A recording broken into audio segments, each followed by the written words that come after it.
Disiarkan serentak oleh jejaring radio publik daerah seluruh Indonesia, Lembaga Penyiaran Publik Lokal LPPL Indonesia, anggota Indonesia Persada ID. Berita Indonesia Live merangkum berita-berita teraktual dari berbagai daerah di tanah air, ekonomi, politik, pemerintahan, sosial, pariwisata, dan budaya. Bisa Anda simak setiap Senin hingga Jumat jam 9 pagi dan jam 2 sore waktu Indonesia Barat, jam 10 pagi dan jam 5 sore waktu Indonesia Tengah, jam 11 siang dan jam 6 sore waktu Indonesia Timur. Persembahan Persatuan Radio TV Publik Daerah seluruh Indonesia, Indonesia Persada ID, untuk menyiarkan baik. Salam jumpa pendengar, kembali Anda simak program Berita Indonesia Live persembahan Indonesia Persada ID bersama saya Arya Amrizal dari LPPL Radio Suara Kampar sebagai host untuk edisi Senin 29 Juni 2026 bersempena Harganas Hari Keluarga Nasional. Selama lebih kurang 30 menit ke depan kami isi ruang dengar Anda dengan sejumlah berita pilihan dari penjuru tanah air yang dikemas lugas, inspiratif, variatif, dan edukatif, disiarkan serentak oleh Lembaga Penyiaran Radio TV Publik Lokal seluruh Indonesia yang tergabung dalam Indonesia Persada ID untuk menyiarkan baik.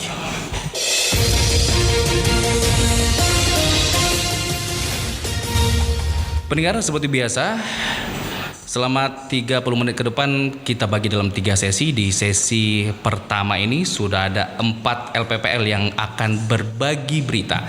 Di antaranya Suara Pasuruan FM, Giri Suara FM, Pradia Suara FM, dan RPKD Kota Denpasar, Bali. Untuk yang pertama kita simak, ini terkait dengan Rahma yang bersyukur karena bisa menjadi pelajar sekolah rakyat. Pendidikan fokus, orang tua diberdayakan. Sudah ada reporter Safa Sofia dari Suara Pasuruan, Kabupaten Pasuruan, Jawa Timur. Silakan laporannya. Selamat siang pendengar LPPL Indonesia. Program Pendidikan Sekolah Rakyat SR terbukti memberikan banyak hal baik bagi seluruh siswa-siswinya. Seperti di Sekolah Rakyat Terintegrasi 3 Pasuruan, momen liburan sekolah ternyata menjadi pembuktian bahwa tidak sedikit para pelajar yang mengalami perubahan signifikan ketika berkumpul kembali dengan keluarganya. Salah satunya adalah Syafa Sofia Rahma, siswi kelas 10C dari Dusun Kerajaan Timur, Desa Beranang, Kecamatan Lekok, Kabupaten Pasuruan. Selama beberapa bulan bersekolah di SRT 3 Pasuruan, ia tumbuh menjadi pribadi yang semakin disiplin, mudah bersosialisasi, hingga mampu mengasah talentanya. Sementara itu, Kepala SRT 3 Pasuruan, Julianto, menjelaskan, selama di SR 3 Pasuruan, seluruh siswa tak hanya dibekali ilmu akademik saja, melainkan hingga pembelajaran tentang pembentukan perilaku dan disiplin dalam segala hal. Yang membedakan dengan sekolah yang lain bahwa kalau di sekolah rakyat ini, selain akademis, anak-anak juga dilatih bagaimana bertanggung jawab terhadap dirinya sendiri, utamanya dalam life skill-nya, kehidupan sehari-hari. Mulai dari bangun tidur sampai tidur lagi, itu semuanya sudah terjadwal dengan baik di sini. Saat ini total ada 150 siswa-siswi yang mengenyam pendidikan dengan sistem asrama. Dari jumlah tersebut, 75 siswa merupakan pelajar setingkat SMP dan 75 pelajar setingkat SMA. Saya Anggun mengabarkan untuk Berita Indonesia Live. Baik pendengar, kita beranjak ke informasi selanjutnya. Kekerangan melanda 7 kecamatan. Pemkab Wonogiri gelontorkan ratusan juta rupiah untuk bantuan air bersih. Reporter Dias dari Giri Suara FM Kabupaten Wonogiri, Jawa Tengah akan memberikan informasi lengkapnya untuk Anda. Selamat siang pendengar LPPL Indonesia. Badan Penanggulangan Bencana Daerah BPBD Kabupaten Wonogiri memetakan ada sedikitnya 7 kecamatan yang dilanda kekeringan dan krisis air bersih pada musim kemarau 2026. Kepala Pelaksana BPBD Wonogiri Fuad Wahyu Pratama Sabtu 27 Juni 2026 mengatakan jumlah tersebut berdasarkan pada data pantauan di masing-masing wilayah. Adapun 7 kecamatan tersebut yakni Giri Tontro dengan rincian 5 desa, Erom Tomoko 6 desa, Giriwoyo 2 desa, Nguntoronadi 3 desa, Pracimantoro 1 desa, Parangkupito 2 desa, dan Manyaran 1 desa. Pemerintah Kabupaten Wonogiri menggelontorkan anggaran ratusan juta rupiah untuk dropping atau distribusi bantuan air bersih bagi wilayah terdampak kekeringan. Lebih lanjut, Fuad mengatakan Bupati Wonogiri menyediakan 300 juta rupiah untuk antisipasi wilayah yang paling terdampak. Pemkab Wonogiri juga telah menyiapkan anggaran belanja tidak terduga sebagai langkah mitigasi dalam menghadapi potensi kemarau panjang yang dipicu oleh fenomena El Nino. Berdasarkan prediksi dari Badan Meteorologi, Klimatologi, dan Geofisika (BMKG), dampak kekeringan diperkirakan berpotensi meluas di sejumlah wilayah. BPBD menyebutkan dampak potensi kekeringan di Wonogiri akan meluas hingga 16 kecamatan apabila kemarau berlangsung lebih lama. Untuk mengantisipasi potensi dampak kemarau panjang, BPBD berkoordinasi dengan pemerintah kecamatan dan pemangku kepentingan untuk memantau krisis air di wilayah masing-masing. Selain antisipasi yang dilakukan oleh BPBD dan pemangku kepentingan, masyarakat dihimbau untuk menghemat penggunaan air bersih selama kemarau masih berlangsung. Seiring dengan terjadinya kekeringan, pihaknya juga menghimbau masyarakat untuk waspada dengan potensi bencana yang kerap terjadi saat musim kemarau, salah satunya kebakaran hutan dan lahan. Demikian saya Dias dari LPPL Radio Giri Suara Wonogiri, Jawa Tengah, melaporkan untuk Berita Indonesia Live. Pendengar, dari Wonogiri kita beranjak ke Tuban, Jawa Timur. Sudah ada reporter Yulia dari Pradia Suara FM yang akan memberikan berita cegah pemborosan makanan. Dinas KP2P libatkan SPPG se-Kabupaten Tuban. Upaya menyediakan makanan bergizi perlu diimbangi dengan pengelolaan pangan yang bijaksana. Untuk mencegah pemborosan makanan dan memaksimalkan pemanfaatan sisa pangan, pemerintah Kabupaten Tuban melalui Dinas Ketahanan Pangan, Pertanian dan Perikanan DKP2P Tuban mengajak seluruh Satuan Pelayanan Pemenuhan Gizi atau SPPG berperan aktif dalam gerakan penyelamatan pangan. Ajakan tersebut disampaikan dalam sosialisasi yang digelar di Aula Dinas KP2P Tuban, Kamis 25 Juni 2026. Kegiatan ini diikuti 20 koordinator kecamatan SPPG dan 20 petugas pengawas produksi dan kualitas SPPG se-Kabupaten Tuban. Adapun narasumber yang dihadirkan yaitu perwakilan Dinas Ketahanan Pangan Provinsi Jawa Timur serta Sekretaris Komisi 3 DPRD Tuban Sumartono. Dalam kesempatan tersebut, Kepala DKP2P Tuban Eko Julianto melalui PLT Sekretaris DKP2P Tuban Pipin Dialaraswati menyampaikan bahwa sosialisasi ini merupakan bagian dari komitmen Pemkab Tuban dalam mendukung pelaksanaan program makan bergizi gratis agar berjalan efektif, efisien, dan berkelanjutan. Menurutnya, SPPG memegang peran strategis sebagai penyedia makanan bagi ribuan penerima manfaat setiap hari. Oleh karena itu, pengelolaan pangan harus dilakukan secara bijaksana, mulai dari proses penyimpanan, penyajian, hingga penanganan sisa makanan. Yulia dari LPPL, Pradia Suara FM Tuban untuk Berita Indonesia Live. Terima kasih reporter Yulia, selamat bertugas kembali. Pendengar, Denpasar pertahankan juara umum Porjar Bali 2026. Informasi lengkapnya sudah ada reporter Bambang Haryadi dari RPKD Kota Denpasar, Bali. Baik, terima kasih. Selamat siang pendengar Berita Indonesia Live. Kontingen Kota Denpasar kembali menegaskan dominasinya di ajang Pekan Olahraga Pelajar atau Porjar Provinsi Bali 2026 dengan berhasil mempertahankan gelar juara umum.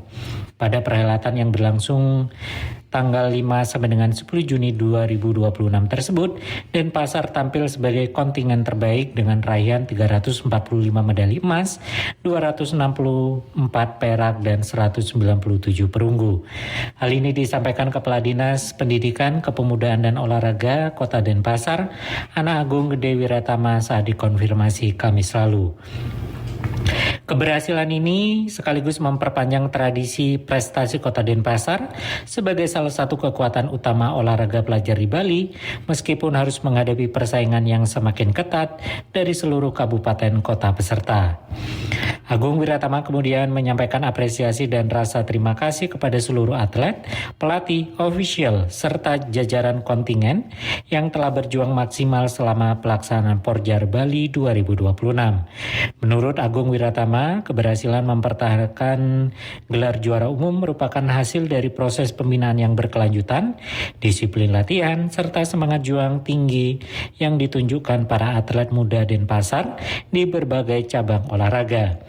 Ia juga menegaskan bahwa capaian tersebut tidak terlepas dari dukungan penuh Wali Kota Denpasar dan Wakil Wali Kota Denpasar yang terus memberikan motivasi kepada para atlet selama proses persiapan hingga pertandingan berlangsung. Lebih lanjut, pihaknya berharap prestasi yang diraih pada Porjar Bali 2026 dapat menjadi motivasi bagi para pelajar untuk terus mengembangkan potensi di bidang olahraga sekaligus mempersiapkan diri menuju jenjang kompetisi yang lebih tinggi.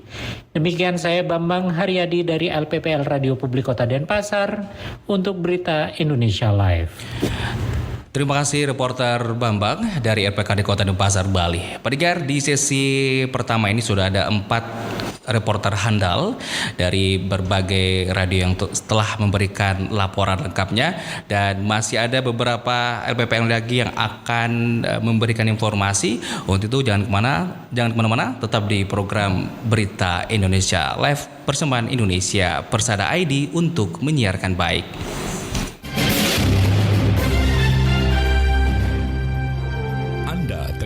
Berita Indonesia Live, persembahan Persatuan Radio TV Publik Daerah seluruh Indonesia, Indonesia Persada ID, untuk menyiarkan baik.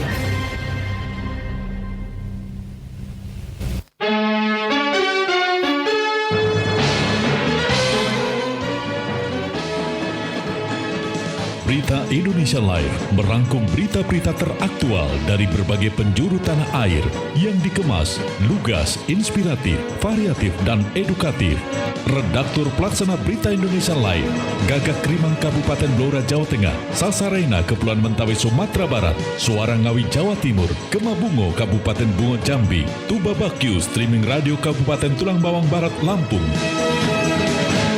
Dan kontributor Berita Indonesia Live, Selawi FM Kabupaten Tegal Jawa Tengah, Lansek Mani FM Kabupaten Sijunjung Sumatera Barat, Abdi Persada FM Kabupaten Banjarbaru Kalimantan Selatan, Giri Suara FM Kabupaten Wonogiri Jawa Tengah, Radio Suara Hulantalu Provinsi Gorontalo, Suara Pasuruan FM Kabupaten Pasuruan Jawa Timur, Tangerang Radio Kabupaten Tangerang Banten, Magetan Indah FM Kabupaten Magetan Jawa Timur, RPKD Kota Denpasar Bali, Praja Suara FM Kabupaten Tuban Jawa Timur, Mahardika FM Kota Blitar Jawa Timur, Pesona FM Kabupaten Wonosobo Jawa Tengah, Besemah FM Kota Bagaralam Sumatera Selatan, Tuntung Pandang FM Kabupaten Tanah Laut Kalimantan Selatan, Sawah Lunto FM Kota Sawah Lunto Sumatera Barat, Batara FM Kabupaten Barito Utara Kalimantan Tengah, Gemilang FM Kabupaten Indragiri Hilir Riau, Gemarandik FM Kabupaten Musi Banyuasin Sumatera Selatan, Magelang FM Kota Magelang Jawa Tengah, Suara Daksinarga FM Kabupaten Gunung Kidul Daerah Istimewa Yogyakarta,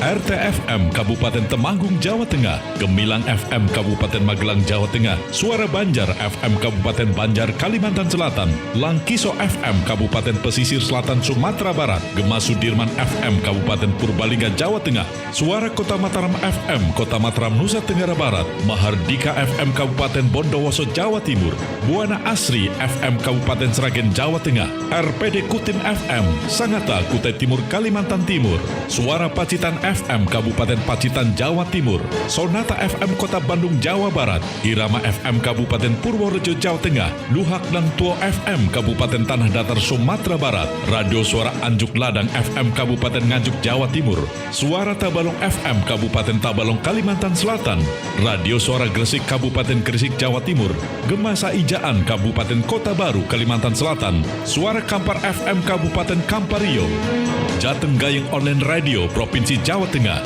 Sergai FM Kabupaten Serdang Bedage Sumatera Utara, Maros FM Kabupaten Maros Sulawesi Selatan, Kanjuruhan FM Kabupaten Malang Jawa Timur, Radio In FM Kabupaten Kebumen Jawa Tengah, Sebayu FM Kota Tegal Jawa Tengah, In Radio Provinsi Bangka Belitung, dan Persada FM Kabupaten Blitar Jawa Timur. Berita Indonesia Live, lugas, inspiratif, variatif, dan edukatif, persembahan Persatuan Radio TV Publik Daerah seluruh Indonesia, Indonesia Persada ID, untuk menyiarkan baik. Persada ID Talks. Persada ID Talks. pendengar PPL setanah air, di Pesada ID Talk kali ini saya sudah bersama Kepala Dinas Pariwisata dan Kebudayaan Kabupaten Kampar, Bapak Afdal ST.MT. Assalamualaikum, selamat siang Pak Kadis. Assalamualaikum, selamat siang. Saya juga mengucapkan selamat Hari Keluarga Nasional. Yap. Dan di kesempatan kali ini pendengar PPS Setanah Air, kita akan membahas terkait dengan potensi-potensi wisata yang ada di Kabupaten Kampar. Nah, ini mumpung disiarkan di seluruh Indonesia nih Pak Kadis, seperti apa potensi wisata di Kabupaten Kampar? Baik, Bang Ari. Jadi kita ketahui Kabupaten Kampar ini suatu kabupaten yang posisinya strategis karena dia berada sangat dekat dengan ibu kota Provinsi Riau dan berbatasan dengan Sumatera Barat. Jadi kalau sekarang itu tujuan wisata utama itu ke Sumatera Barat, dia akan melintasi Kabupaten Kampar. Ada beberapa objek wisata Kabupaten Kampar yang memang target kita sekarang ini target singgah sebelum menuju tempat-tempat wisata Sumatera Barat. Cuma di Kampar ini ada suatu yang khas, satu yang berbeda dengan kabupaten lain di Provinsi Riau. Kita punya magnet wisata yang tidak ada di kabupaten lain di Riau. Kita punya Candi Muara Takus. Ya. Nah, Candi Muara Takus inilah yang kita elaborasi nanti menjadi magnet utama untuk datang berwisata Kampar, kemudian menawarkan wisata-wisata lain yang juga banyak di Kabupaten Kampar. Kabupaten Kampar memiliki sangat banyak keindahan alam. Memang hampir bersamaan ciri-cirinya dengan Sumatera Barat. Kita punya sungai yang bagus, sungai yang bersih, kita punya bukit-bukit, kita punya air terjun, dan itu sangat indah, sangat menarik. Nah, jadi inilah yang perlu kita menjadikan suatu destinasi, suatu koridor wisata lah. Jadi daya tarik utamanya kita nanti, magnet utamanya itu kita jadikan Candi Muara Takus, kemudian kita tawarkan koridor-koridor setelah itu ke wisata-wisata lain. Kita saat ini kalau kita lihat sudah berkembang. Kampar sudah mulai menggeliat wisatanya, kalau memang belum terlalu maju dibandingkan provinsi yang sudah mengandalkan sektor pariwisata dari PDRB-nya.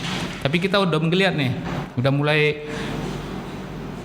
ciri-ciri menggeliat, masyarakat sudah mulai sadar. Ya. Mereka sudah mencari apa bentuk yang bisa mereka jual dengan pelayanan-pelayanan yang mereka lakukan. Mudah-mudahan ini nanti ke depan terus berkembang karena wisata ini kan perlu image perlu image, dan itu image itu dibangun tidak sebentar. Betul. Perlu waktu. Mudah-mudahan ini dapat kita terus jaga. Baik, Pak Kadis. Nah, kalau berbicara image, kemudian SDM-nya, terutama orang-orang Tembatan. Nah, seperti apa kalau kita sepengetahuan kami, ini kan sudah ada kelompok sadar wisata yang sudah terbentuk di beberapa ini. Ini seperti apa pula Dinas Pariwisata memanfaatkan atau berkolaborasi dengan teman-teman Pokdarwis? Semangat masyarakat untuk menjadikan wisata ini sebagai salah satu pilar ekonomi di desa itu sebenarnya udah cukup bagus ya. Udah cukup banyak sekali Pokdarwis yang berdiri. Memang tidak semua bisa bertahan, tapi yang bertahan cukup lama nih dan terus berkembang cukup banyak. Ini kebetulan nih Bang Ari, besok atau lusa ini kita mengadakan semacam pelatihan untuk Pokdarwis yang tadi yang tetap bisa bertahan tadi, yang tetap sustain menjaga objek wisata dia. Besok selama 3 hari kita lakukan pelatihan untuk SDM dan bagaimana memasarkannya. Nah, itu yang kita lakukan sekarang. Itu untuk membangun sumber daya manusia dari Pak Kadis. Nah, balik lagi kalau berbicara Kampar, kita sudah punya magnet tersendiri yang tidak dimiliki oleh daerah lain seperti Pak Kadis bilang, ada Candi Muara Takus. Nah, kemudian selain itu Kampar seperti yang Pak Kadis bilang, alamnya bisa dijual juga lah seperti itu. Dan bahkan beberapa destinasi itu bahkan juga menorehkan prestasi. Dan kemudian selain tempat kita kan juga ingin ada sesuatu yang bisa menarik wisata juga selain tempat, tapi dari segi budayanya, kemasan budayanya. Nah, ini seperti apa nih Pak Kadis? Jadi kita balik lagi Muara Takus tadi bukan hanya sebagai tempat wisata, kita anggap juga tempat pusat budaya juga nanti. Betul. Itu perkembangan pertumbuhan budaya, karena candi itu adalah satu bentuk peninggalan budaya, kan? Jadi dari segi kebudayaan Kabupaten Kampar ini, kita kalau kita lihat budaya kita agak berbeda dengan Rengat, dengan tetangga-tetangga. Kita Melayu ya tidak terlalu Melayu kita. Ada agak bedanya kita. Jadi budaya yang kita tampilkan itu lebih unik dibanding dengan kabupaten-kabupaten tetangga. Saat ini kita kalau kebudayaan kita selalu ada event-event yang kadang-kadang pemerintah tidak ikut pun masyarakat juga melakukan tahunan. Iya, itu rutin. Seperti misalnya Beli Mokasai. Ikut tidak ikut pemerintah mereka akan jalan terus itu. Kemudian ada di Kampar Kiri itu sekarang walaupun belum terlalu lama tapi itu jadi event tahunan dan cukup ramai. Kayak festival Subayang, itu kan menampilkan kebudayaan sana. Semua kebudayaan ditampilkan di situ, itu menarik itu. Itu juga ide-ide dari pemuda yang sadar akan wisata. Jadi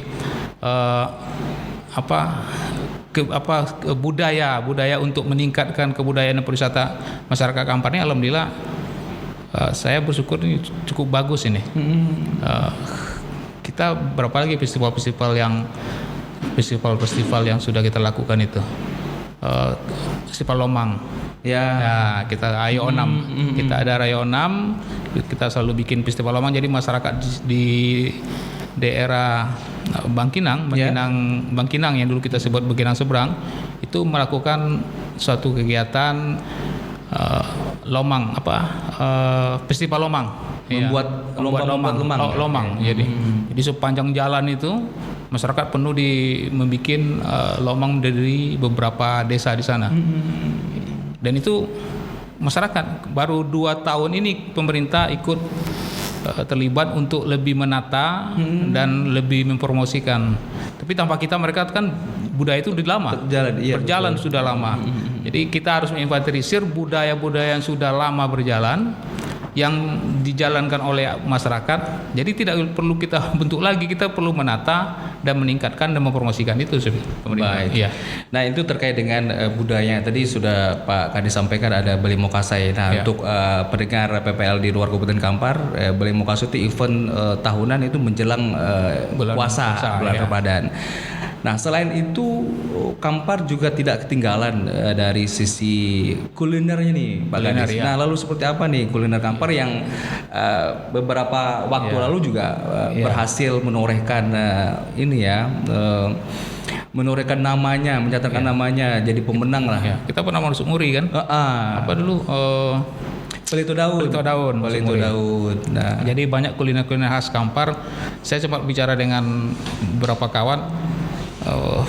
Karena kafe itu tempat berkumpulnya anak muda, saya pernah bicara, kayak kita bisa juga intervensi. Kafe itu harus menyediakan kuliner-kuliner khas, kan? Iya, khas itu. Dan kafe di Kampar ini pengunjungnya tidak hanya orang Kampar, banyak dari orang luar juga. Betul. Jadi kita begitu tampilkan kuliner-kuliner khas Kampar itu menjadi lebih menarik, saya pikir. Itu cobalah kita nanti, walaupun kita tidak memaksa kan, berupa himbauan. Betul. Dan ini juga akan menggiatkan para pelaku UMKM yang khusus di makanan khas Kampar tadi, Pak Kadis ya. Bukan hanya makanan, mungkin kayak batik Kampar juga bisa ditaruh di kafe-kafe kan. Betul. Ada beberapa kerajinan cenderamata. Udah banyak tuh yang bergerak tuh. Siap. Nah, barangkali untuk mempersingkat waktu karena waktu juga terbatas nih Pak Kadis. Ini kembali lagi ke Candi Boratakus ya. Informasi terakhir yang kami dapatkan ini menjadi di strategis nasional. Proyek strategis nasional PSN. Nah, ini seperti apa perkembangan untuk saat ini, Pak? Jadi alhamdulillah dan memang sudah sepantasnya memang ini menjadi proyek strategis nasional, karena ini menjadi peninggalan yang satu-satunya di Riau, harus didorong oleh Provinsi Riau. Tidak hanya kita yang mendorong, harusnya Provinsi Riau mendorong ini. Ya, dan ini sudah menjadi perhatian pusat, menjadi PSN, proyek strategis nasional, dan sudah dianggarkan sebenarnya sudah dianggarkan. Tapi gimana pun pasti ada kendala-kendala yang harus kita lewati kan. Salah satu kendalanya sekarang kan masalah lahan. Lahan itu yang sedang kita atasi. Begitu itu selesai, saya sudah lihat maketnya, sudah lihat perencanaannya, desainnya, itu luar biasa itu. Luar biasa. Kalau itu sudah selesai, mudah-mudahan masyarakat, terutama masyarakat 3 Kota Kampar mendukung dan lahan cepat selesai. saya yakin ini menjadi pusat perwisata, kebudayaan dan pertumbuhan ekonomi. Nah, itu mudah-mudahan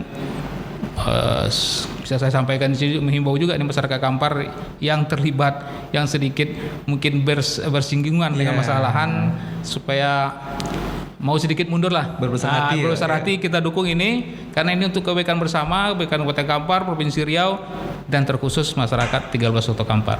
Baik, terima kasih Pak Kadis. Terima kasih Mas Bang Ari sudah hadir di Persada ID Talk untuk kesempatan hari ini. Mudah-mudahan harapan Pak Kadis juga harapan kita bersama. PSN berjalan dengan lancar dan amin. Ini juga bagian dari promosi untuk wisata dan menggait banyak lagi wisatawan yang masuk ke Kabupaten Kampar. Amin.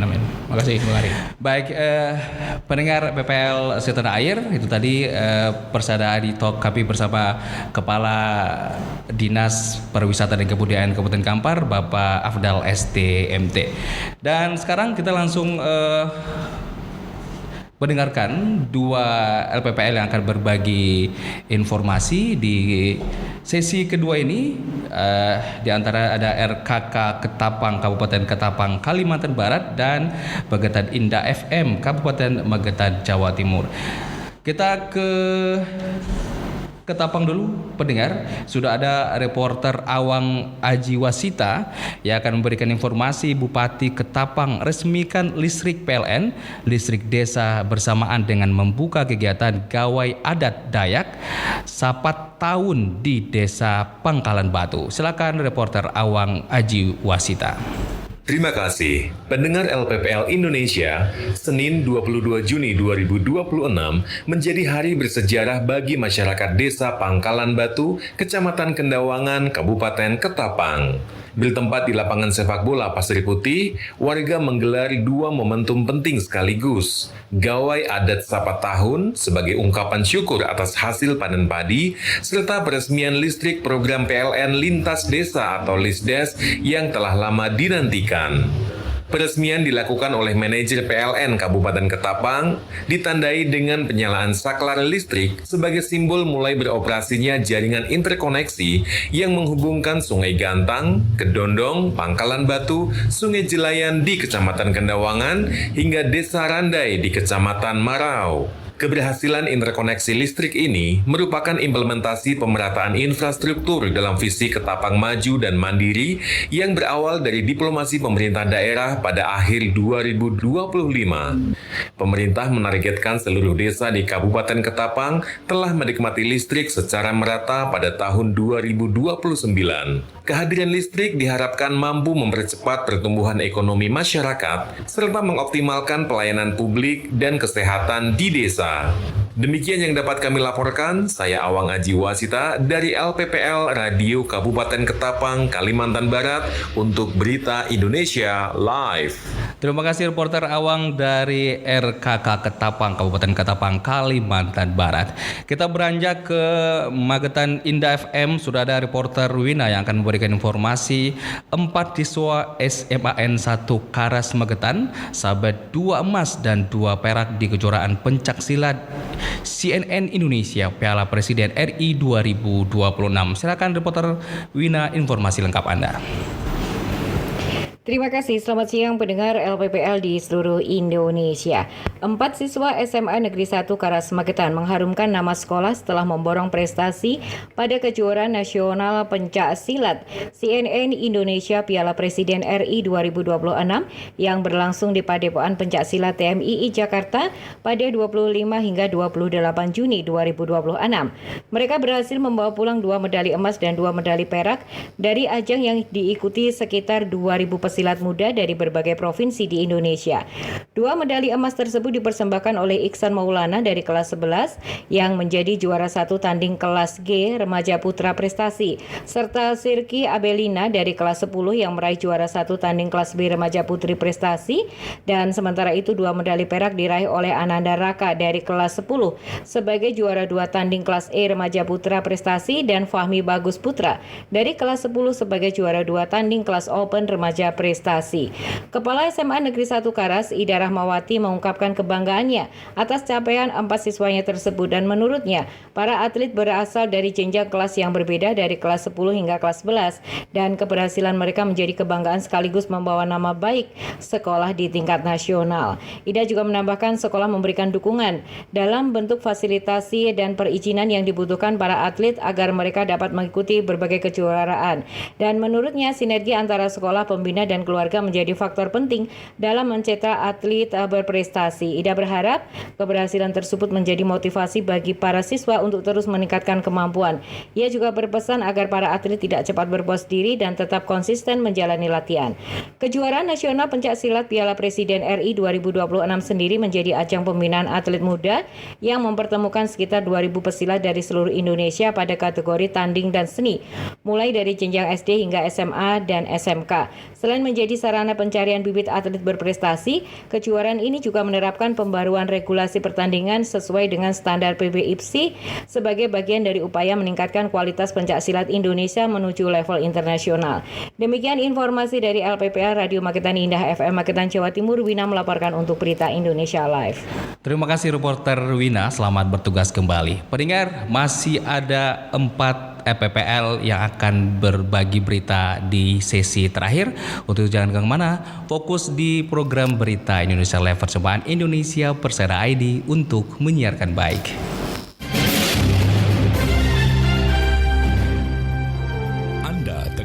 Berita Indonesia Live, persembahan Persatuan Radio TV Publik Daerah seluruh Indonesia, Indonesia Persada ID, untuk menyiarkan baik.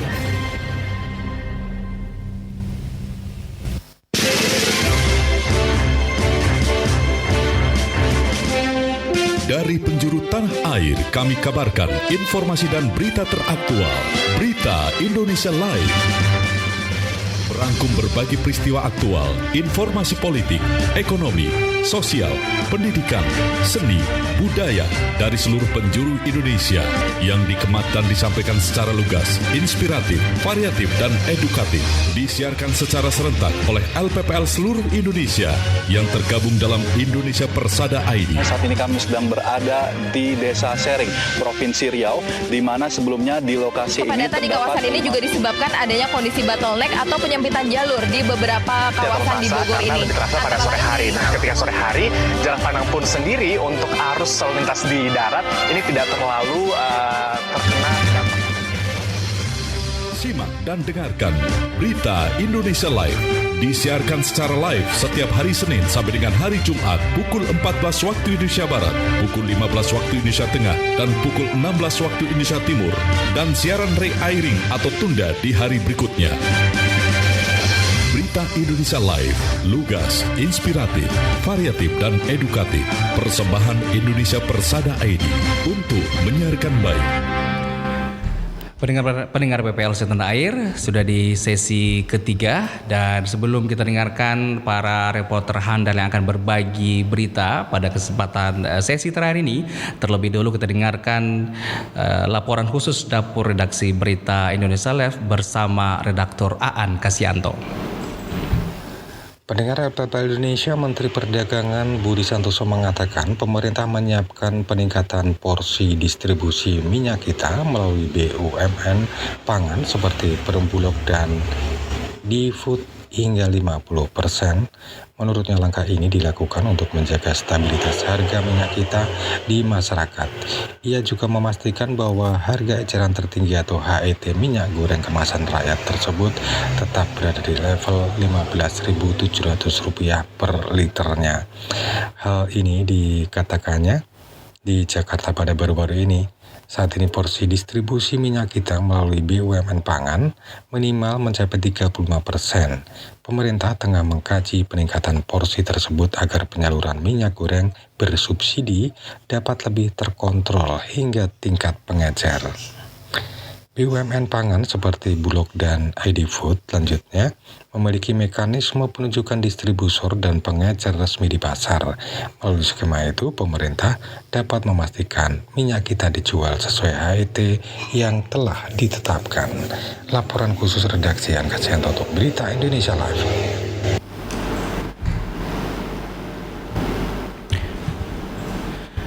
Pendengar PPL Radio Suara Kampar, kita simak laporan dari sejumlah LPPL di sesi terakhir ini, di antaranya Radio Suara Rakyat Holontalo Gorontalo, kemudian ada Langsek Mani FM Kabupaten Sejunjung Sumatera Barat, ada Abdi Persada dari Tegal Jawa Tengah, dan Selawi FM Kabupaten Tegal Jawa Tengah. Terlebih dulu kita dengarkan laporan dari reporter Thomas Tamu dari Radio Suara Rakyat Holontalo Gorontalo. Kawasan X gelar teknologi Penas Gorontalo bakal disulap jadi destinasi agrowisata. Silakan Thomas Tamu, laporan lengkap Anda. Baik, pendengar PPL seluruh Indonesia dimanapun Anda berada. Lokasi gelaran teknologi pertanian yang digunakan dalam ajang Pekan Nasional Petani Nelayan ke-17 dipastikan bakal terus dirawat. Lahan tersebut rencananya bakal ditransformasikan menjadi pusat agrowisata terpadu yang menyatukan unsur pertanian, budidaya perikanan, kegiatan edukatif, dan pariwisata. Kepastian mengenai masa depan lahan tersebut diungkapkan oleh Wakil Gubernur Gorontalo Ida Syaida Rusli Habibi saat mendatangi kediaman Lian AWH Pulu selaku pemilik tanah seluas 1,8 hektar di Desa Kayu Bulan, Kecamatan Limboto, Kabupaten Gorontalo pada Jumat kemarin. Kunjungan ini sengaja dilakukan demi memastikan kejelasan kepada publik yang penasaran tentang bagaimana nasib area gelaran teknologi pasca berakhirnya gelaran Penas ke-17. Berdasarkan hasil diskusi bersama sang pemilik tanah, disepakati bahwa area tersebut tidak akan dialihfungsikan dan bakal dioptimalkan sebagai kawasan agrowisata berbasis pertanian. Di samping itu, Wakil Gubernur Gorontalo Ida Syaida Rusli Habibi telah bersurat kepada Kementerian Kelautan dan Perikanan agar sarana pendukung seperti saung penunjang serta sistem budidaya bioflok yang telah dipasang tidak dibongkar, sehingga nantinya bisa dipergunakan sebagai pusat pembelajaran tani dan ikan bagi warga sekitar.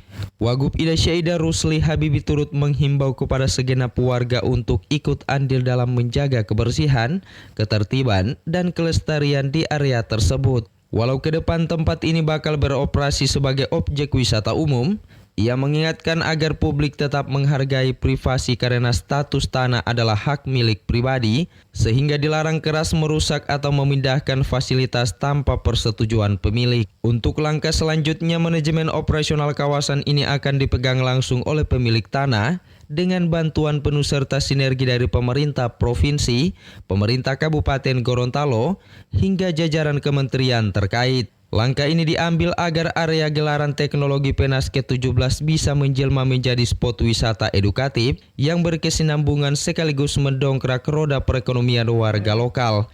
Demikian, saya Thomas Tamu, reporter LPPL Radio Suara Rakyat Holontalo, Gorontalo, melaporkan untuk Berita Indonesia Live. Terima kasih rekan Thomas Tamu. Pendengar PPL setanah air dari Gorontalo, kita beranjak ke Sejunjung Sumatera Barat. Sudah ada reporter Yelmi Rustam dari Langsek Mani FM yang akan berbagi berita dukung infrastruktur digital maju. Diskominfo Sejunjung ikuti sosialisasi kepatuhan frekuensi radio. Silakan Yelmi Rustam, laporan Anda. Baik, terima kasih. Selamat siang pendengar. Balai Monitor Spektrum Frekuensi Radio Kelas 2 Padang sukses menggelar acara sosialisasi penggunaan spektrum frekuensi radio yang patuh sesuai ketentuan di Saka Ombilin Heritage Hotel, Sawah Lunto pada Rabu 24 Juni 2026. Mengusung tema frekuensi tertib infrastruktur digital maju, acara ini dihadiri oleh perwakilan instansi pemerintah, pelaku usaha, serta lembaga penyiaran radio dari berbagai daerah lintas wilayah di Sumatera Barat. Adapun peserta yang hadir meliputi perwakilan dari Kota Sawalunto, Kota Solok, Kota Padang Panjang, Kabupaten Sijunjung, Kabupaten Tanah Datar, Kabupaten Solok, hingga Kabupaten Darmasraya. Acara diawali dengan laporan dari Ketua Panitia Pelaksana Tojo Irnanto Eskom MH yang memaparkan esensi utama dari penyelenggaraan sosialisasi lintas daerah ini. Dalam laporannya, ia menjelaskan bahwa kegiatan ini dilaksanakan guna mendukung tugas pokok dan fungsi Balmon SFR kelas 2 Padang.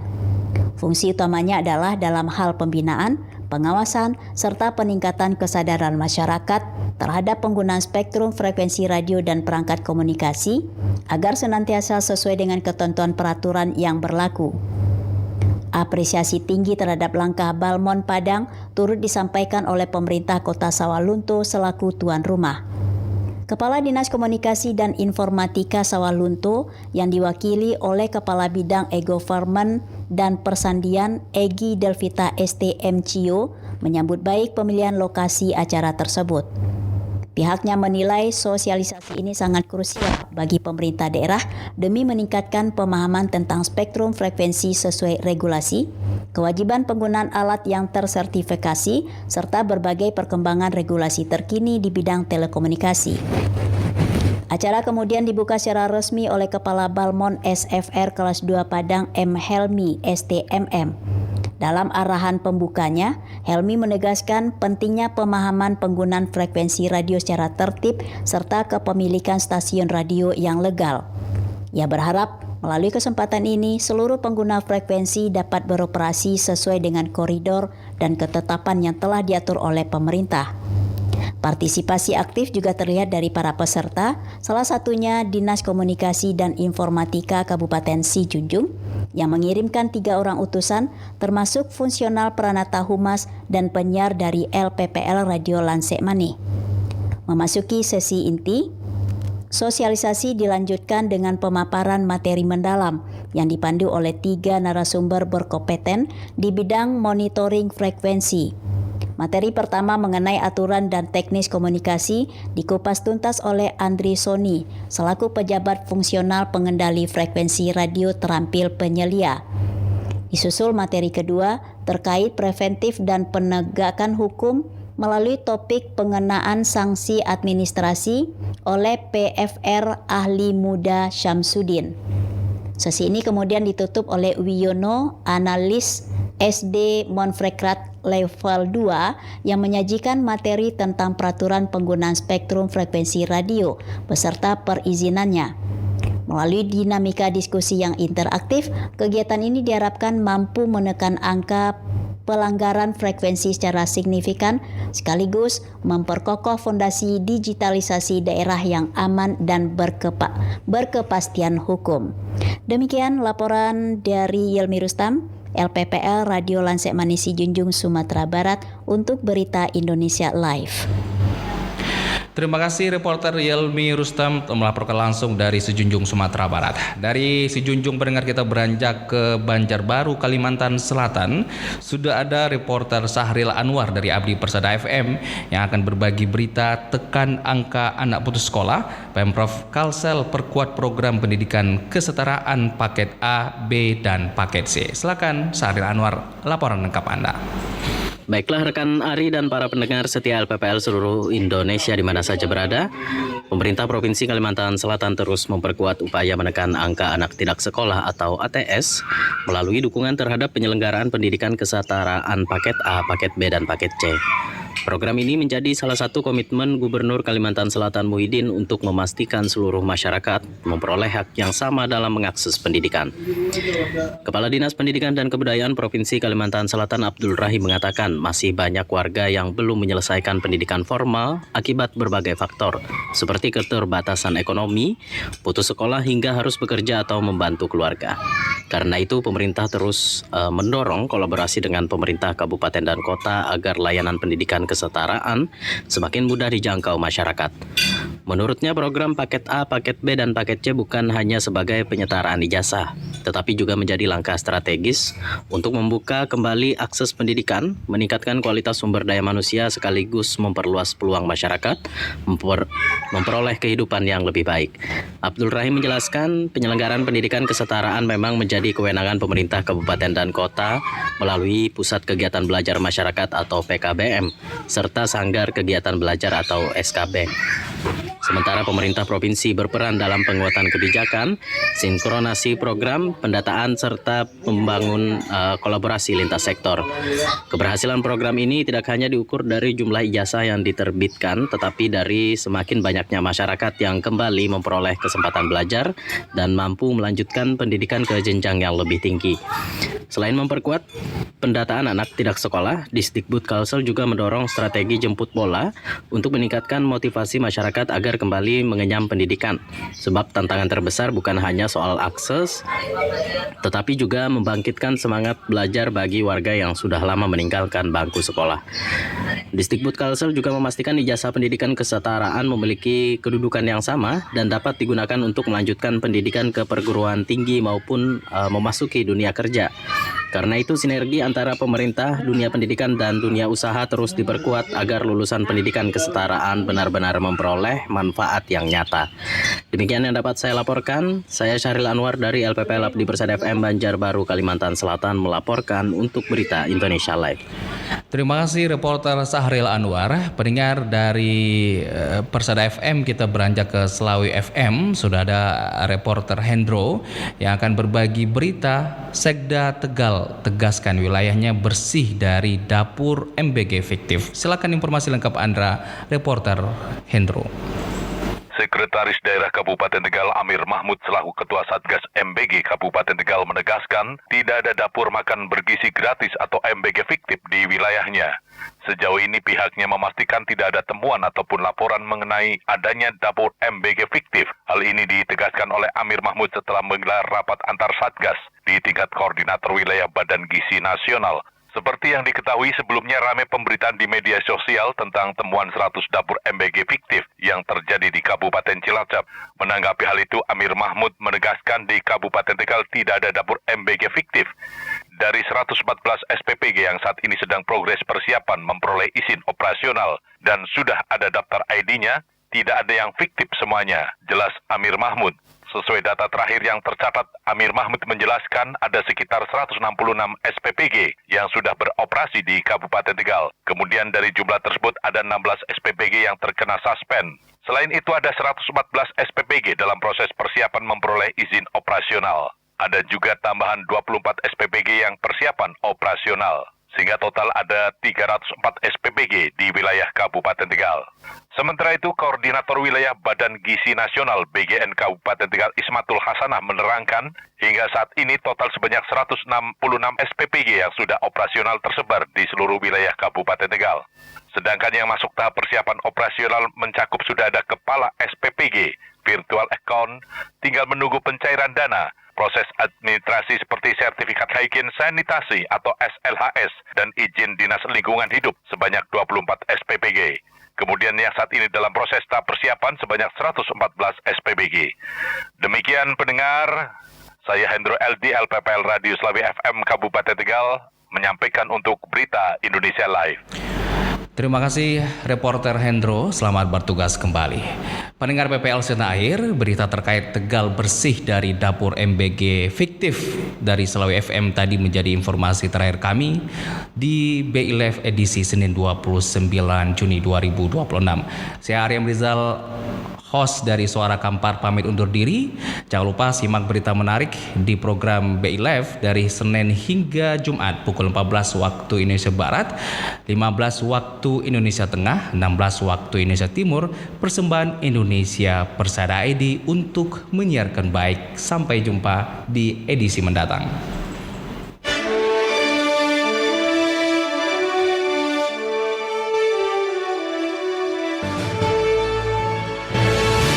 Baru saja Anda ikuti Berita Indonesia Live, disiarkan serentak oleh jejaring radio publik daerah seluruh Indonesia, Lembaga Penyiaran Publik Lokal, LPPL Indonesia, anggota Indonesia Persada ID.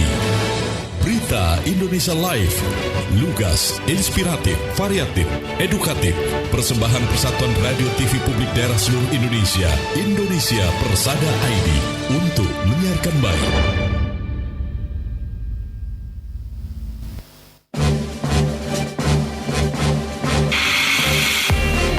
Pendengar setia, terima kasih atas kesetiaan Anda bersama kami.